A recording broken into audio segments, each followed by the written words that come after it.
A missing 11-month-old from Fort Worth has been found safe out of state. Police say her father, who did not have custody, attacked the child's mother and then kidnapped the girl.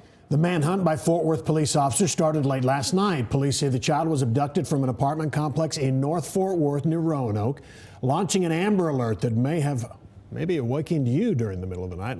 Little girl was found unharmed more than 12 hours later in New Mexico. Fox 4's Lynn Ann Wynn is live at the Fort Worth Police headquarters with the latest on their investigation. Lynn Ann. Yeah, Stephen, Heather, police say that the child's father is facing multiple charges related to this abduction, and they say he's been arrested before on charges for hitting the child's mother.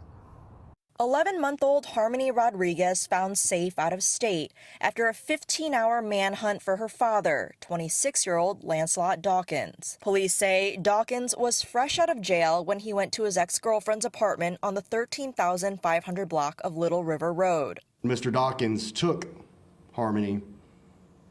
When he walked up to the residence, he placed his hand over the peephole and said he was an officer. He claimed he was with law enforcement. When Harmony's mother opened the door, he forced his way in and assaulted her, strangling her to the point of unconsciousness. Fort Worth police revealed Dawkins has a history of domestic violence with charges in 5 different states. One of the most frustrating things, I believe, for all law enforcement, all police officers, repeat offenders, and those who are allowed to be released to offend again. Dawkins was arrested for choking the same woman in December. According to an arrest warrant affidavit, during an argument, Dawkins lunged at her, choking her and pushing her head against a column. He continued to make threats of killing her, grabbing scissors and a knife, putting it on the counter.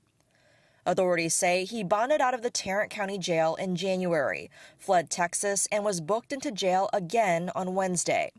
His bond was set at just $3,500, and after he was released from jail again on Thursday, authorities say he went straight to his ex-girlfriend's home to attack her and kidnap their daughter.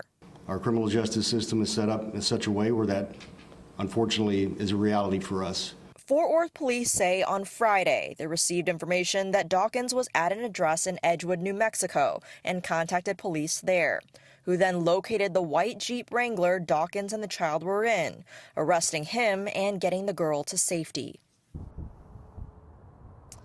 And at this point, police are not releasing any additional details on how they were able to track down Dawkins in New Mexico. I am told that he will be extradited back to Tarrant County from New Mexico to face additional charges.